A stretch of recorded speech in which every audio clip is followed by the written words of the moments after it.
በሆርሙዝ ፍልሚያው ሲቀጥል አሜሪካና ኢራን ለመዋጋት የተማማሉ እስኪመስል ድረስ እየታኮሱ ባለበት ሰዓት ዓለምን የሚያስደነግጡ የሚያስገርሙ ዘገባዎች ተሰምተዋል። አሜሪካ በኢራን ደሴቶች ላይ ከባባድ ጥቃት ፈጽሜያለሁ ስትል፣ ኢራንም ኩዌት፣ ዮርዳኖስና ባህሬን የሚገኙ የአሜሪካ የጦር ቤዞችን መትቻለሁ እያለች ነው።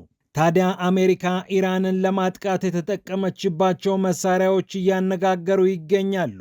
የኢራንን ሻሂድ ድሮን መስለው የተሰሩት ሉካስ ድሮኖች በግዳጅ እንደተሰማሩ የተገለጸ ሲሆን ምናልባትም ለመጀመሪያ ጊዜ አሜሪካ በኢራኑ ጥቃት የባህር ላይ ድሮኖችን ተጠቅማለች እየተባለ ይገኛል። የአሜሪካ ጦር ማዕከላዊ እዝም ይህንን በተመለከተ ያለው አለ። እነዚህ ውድ የሚባሉ የባህር ላይ ድሮኖች ታዲያ ዋጋቸው ታውቋል፣ የምንመለከታቸው ይሆናል። ይህ እንደተጠበቀ ሆኖ የኢራኑ ጦርነት በዚህ የሚቀጥል ከሆነ የእሳቱ ልውውጥ ተጠናክሮ የሚጓዝ ከሆነ አሜሪካ ከፍተኛ የመሳሪያ እጥረት ሊገጥማት እንደሚችል እየተገለጸ ይገኛል። ለረጅም ዓመታት ያጠራቀመቻቸውን ጸረ ሚሳኤሎችና ሌሎችም ተተኳሾችን በአጭር ጊዜ ውስጥ ከግማሽ በላይ ያጣችው አሜሪካ ፍልሚያውን አሁን ባለበት ሁኔታ ለ5 ተከታታይ ቀናት ብቻ ብታራዝም እንኳ ሌሎች ጦርነቶችን መሸከም የማትችልበት ሁኔታ ውስጥ ትገባለች ተብሏል። ይህ ደግሞ ለነ ቻይና ትልቅ መልእክት እያስተላለፈ እንደሚገኝም የአሜሪካ ወታደራዊ ኤክስፐርቶች እያስጠነቀቁ ናቸው። ይህ እንደተጠበቀ ሆኖ የኢራን ጦር ሂማርስ በመባል የሚታወቀውን የአሜሪካ የሚሳኤል መተኮሻ አውድም ያለሁ እያለ ይገኛል። የተፈጠረው ነገር ምንድን ነው? የኢራን ድሮኖችስ ሂማርሱን የት አግኝተው መቱት? የሚለውንም ነገር እንመለከታለን። በመጨረሻም በሳውዲ አረቢያ በስቃይ ላይ የሚገኙ ኢትዮጵያውያን ጉዳይ የዓለም አቀፍ መገናኛ ብዙሃንን ትኩረት ይበልጥ እያገኙ ነው። ሲኤንኤን ተረኛው መገናኛ ብዙሃን ሲሆን በሳውዲ አረቢያ የሞት ቅጣት የሚጠብቃቸውን ኢትዮጵያውያን አነጋግሮ የሰራው ልብን የሚነካ ዘገባ መነጋገሪያ ሆኗል። እኛ እኮ የምንንቀሳቀስ ሙታነን ብለውታል ኢትዮጵያውያኑ ለሲኤንኤን። ይህንንም ይዘናል። ፒያሳ ኔትወርክን ስትከታተሉ ሁሉንም በጥልቀት ታገኛላችሁ። ፒያሳ ኔትወርክን ሰብስክራይብ፣ ላይክ እና ሼር በማድረግ የፈጣን የተአማኒና የጥልቅ ዘገባዎች ቤተሰቡን ስንል በአክብሮት እንጋብዛለን። ብስራት ከፈለኝ ነኝ። አሁን ወደ ጉዳዮቻችን አለፍን።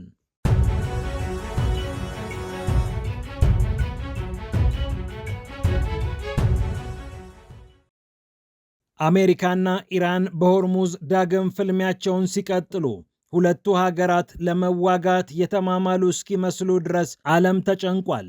የዓለም የነዳጅ ዋጋም ከ3 እስከ 4 በመቶ ጨምሮ በበርሜል $79 ገብቷል። የአሜሪካ ጦር ማዕከላዊ እዝ እና የኢራን አብዮታዊ ጦር ፍልሚያቸውን በቀጠሉበት ሰዓት አሜሪካ የኢራንን ደሴቶች ስታጠቃ፣ ኢራን ደግሞ ኩዌትን፣ ዮርዳኖስንና ባህሬንን እንደተኮሰችባቸው አረጋግጣለች። እነዚህ የገልፍ ሀገራትም የኢራንን ሚሳኤሎችና ድሮኖችን ስንፋለም ነበር ሲሉ ስለ ጥቃቱ ማረጋገጫ ሰጥተዋል። በደቡብ ምዕራብ ኢራን ሰው የቀጠፈ ጥቃት ተፈጽሞብኛል ያለችው ቴህራን ለብቀላ እንዲሆን በኩዌት በዮርዳኖስና በባህሬን የሚገኙ የአሜሪካ የጦር ቤዞችን እንዳጠቃች አረጋግጣለች። የሆርሙዝ ሰርጥ ተከፍቷል አልተከፈተም የሚለውም ውዝግብ እንደቀጠለ ነው። አሜሪካ በሆርሙዝ ሰርጥ መተላለፍ ትችላላችሁ ስትል፣ ኢራን ደግሞ ላልተወሰነ ጊዜ የሆርሙዝን ሰርጥ ዘግቸዋለሁ እያለች ትገኛለች። የአሜሪካ ጦር ማዕከላዊ እዝ ቅዳሜ ዕለት ከ140 በላይ ወታደራዊ ኢላማዎችን በኢራን መታው ካለ በኋላ እሁድ ለሰኞ ንጋት የፈጸመው ሌላ ጥቃትም አካባቢውን ይበልጥ አምሶታል። የራዳር ጣቢያዎችን፣ የአየር መከላከያ ስርዓት መሳሪያዎችንና የሚሳኤልና የድሮን ማከማቻዎችን መትቻለሁ ነው የሚለው ማዕከላዊ እዙ።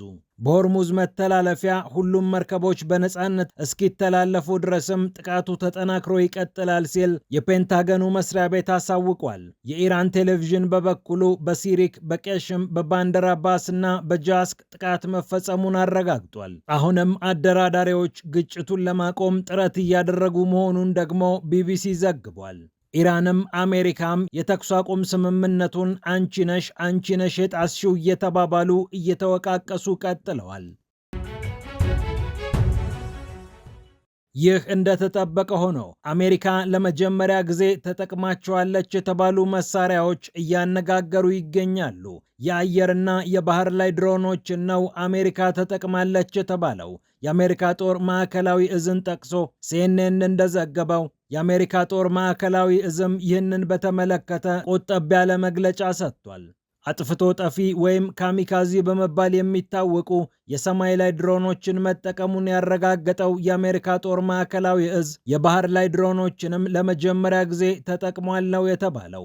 ምንም እንኳን የትኞቹን እንዴት አድርጎ ተጠቀመ በሚለው ጉዳይ ላይ ዝርዝር ነገር ማቅረብ ባይፈልግም ማዕከላዊ እዙ ስለመጠቀሙ ግን ማረጋገጫ ሰጥቷል። በአነስተኛ ዋጋ የሚመረቱት የአየር ላይ ድሮኖች መሰረታቸውን የኢራኑን ሻሄድ ድሮን አድርገው እንደተሰሩ ይነገራል። ስማቸው ሉካስ ተብሎ የተነገረላቸው እነዚህ የአንድ ጊዜ አጥቂዎች ሻሄድ 136 በተሰኙት የኢራን ድሮኖች ላይ ተመስርተው የተሰሩ እንደሆነ በተደጋጋሚ ሲነገሩ ቆይቷል። በዩክሬን ጦርነት ሩሲያን አግዘው ከፍተኛ ልዩነት መፍጠር የቻሉት የኢራን ሻሄድ 136 ድሮኖች አሜሪካ እነዚህን ድሮኖች መሰረት አድርጋ ሉካስ የተሰኘውን ርካሽ ድሮኗን ሰርታለች ነው የተባለው። ይህ ብቻም አይደለም። የባህር ላይ ድሮኖችን ወይም ዩኤስቪ በመባል የሚታወቁትን የድሮን አይነቶች የአሜሪካ ጦር መጠቀሙን ሲኤንኤን አረጋግጫለሁ ብሏል። አንማንድ ሰርፌስ ቬዘል ዩኤስቪ ይባላሉ። እነዛኞቹ ድሮኖች ዩኤቪ እንደሚባሉት ማለት ነው። እንደ ውሃ ያለ ታከው የሚጓዙት ማረፊያ ይፈልጋሉ።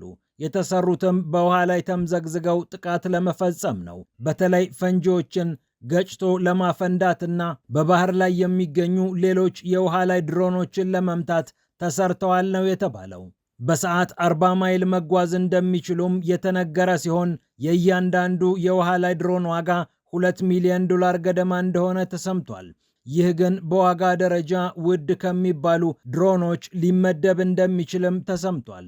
ምክንያቱም እነዚህን ድሮኖች መልሶ ጥቅም ላይ ማዋል ስለማይቻል ድሮኖቹ የሚተኩሱበትን መንገድ ማመቻቸት ካልተቻለ በስተቀር በአንድ ጊዜ ጥፋት ብቻ $2 ሚሊዮን አዋጭ አይደለም።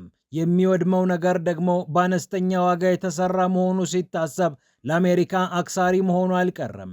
ነገር ግን አሜሪካ አንድም በዚህ ጦርነት ውስጥ መሳሪያዎቿን ለመሞከር ሁለትም በዚህ ቴክኖሎጂ ረገድ ወደኋላ አልቀረሁም የሚለውን መልእክት ለማስተላለፍ ትጠቀምበታለች ብሎ መጠርጠር የሚጠበቅ ነው።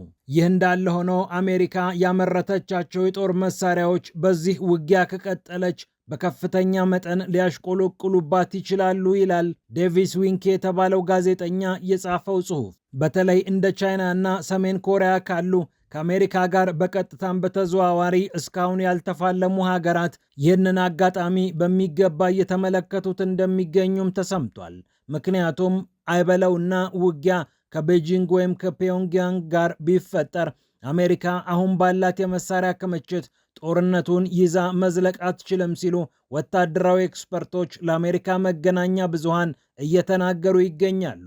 በኢንዶ ፓሲፊክ አካባቢ አንድ ግጭት ቢከሰት አሜሪካ መቋቋም የምትችልበት እድል የለም ይላሉ ማርክ ካንኪያን የተባሉ የቀድሞው የባህር ኃይል ባልደረባ። ኦፕሬሽን ኤፒክ ፊውሪ የተሰኘው የዶናልድ ትራምፕ ዘመቻ ከተጀመረ አንስቶ አሜሪካና እስራኤል ተጣምረው የፈጠሩት ጥቃት በኢራን ብዙ ጥፋት ቢያመጣም የራሷ የአሜሪካን የጦር መሳሪያዎች ግን ተፈታትኖባታል። ማይክል ኦንሃልኖን የተባሉ አንድ የብሩኪንግስ የምርምር ተቋም የፖሊሲ አጥኚ እንዲህ ሲሉ ይናገራሉ። አሜሪካ አሁን ያላት የጦር መሳሪያ ብዛት ከምትፈልገው እጅጉን በታች ነው። ዓለም አቀፉ የስትራቴጂክ ጥናት ተቋም እንደሚለው አሜሪካ በሚያዝያ ወር ላይ እንኳ ከግማሽ በላይ የሚሆኑትን የታድ ባሊስቲክ ሚሳኤል ጠላፊዎችን አመናምናለች። የፓትሪዮት የአየር መከላከያ ስርዓቷም በተመሳሳይ ከግማሽ በላይ ጥቅም ላይ ውሏል። ቶማሃውክ ሚሳኤሏን ደግሞ በኢራኑ ጦርነት ብቻ ከ30 በመቶ በላይ ጨርሰዋለች። እነዚህ ረጅም ጊዜ ተፈጅቶባቸው የሚሰሩ የጦር መሳሪያዎች በቀላሉ የሚተኩ አለመሆናቸው ደግሞ ለአሜሪካ ትልቅ ስጋት መደቀኑ አልቀረም። ፔንታገን በየወሩ 15 አዳዲስ ቶማሃውክ ሚሳኤሎችን እንዲሁም 20 የሚሆኑ የፓትሪዮት ሚሳኤሎችን ነው እያገኘ የሚገኘው። በመቶዎችና በሺዎች የሚቆጠሩትን በአንድ ጊዜ ተኩሶ በወር 15 እና 20 መቀበል ማለት ደግሞ ቀጣዩ ጊዜ የቁጠባ ጊዜ መሆን እንዳለበት የሚያሳብቅ ነው። አሜሪካ በኢራን ጦርነት ምክንያት የተኮሰቻቸው ሚሳኤሎች በትንሹ ከ3 ዓመት በላይ ይፈጃሉ ለመተካት። እናም አሜሪካ በኢራን ጉዳይ መጠንቀቅ አለባት እያሉ ወታደራዊ ኤክስፐርቶች እየወተወቱ ይገኛሉ። ከዚሁ ከኢራን ጉዳይ ሳንወጣ በኩዌት የሂማርስ ሚሳኤሎች ተመተዋል ሲል ፋርስ የዜና አውታር ዘግቧል። የኢራን አብዮታዊ ጦር በመካከለኛው ምስራቅ በሚገኙ የአሜሪካ የጦር ቤዞች ላይ እርምጃ በወሰደበት ሰዓት ነው ሂማርስን አግኝቼ ለይቼ መትቼዋለሁ ያለው። የአሜሪካ ጦር ማዕከላዊ እዝ እና የኩዌት መንግስት ግን ይህንን በተመለከተ የገለጸው ነገር የለም። ጥቃቱ እንደተፈጸመ ግን ተረጋግጧል። ሂማርስ የሚሳኤል ማስወንጨፊያ ይመታ አይመታ የተባለው ነገር ግን ጥቃቱ በተሰነዘረባቸው ሀገራት አልተረጋገጠም። የኢራኑ ፋርስ ዜና አውታር ግን አረጋግጫለሁ ተመቷል ባይ ነው። ኤም142 ሂማርስ የተሰኘው ወይም ተዘርዝሮ ሲነገርለት ሃይ ሞቢሊቲ አርቲለሪ ሮኬት ሲስተም በመባል የሚታወቀው በተሽከርካሪ ላይ ተጭኖ እዚህም እዚያም ተገኝቶ ጥቃት ማድረስ የሚችለውና በትንሹ እስከ 300 ኪሎ ሜትር የሚወነጨፉ ሚሳኤሎችን የሚሸከመው ዩክሬን በጉጉት ጠብቃ ያገኘችው የሚሳኤል ስርዓት አሜሪካ አሉኝ ከምትላቸው አስወንጫፊና ተወንጫፊዎች መካከል የሚመደብ ነው።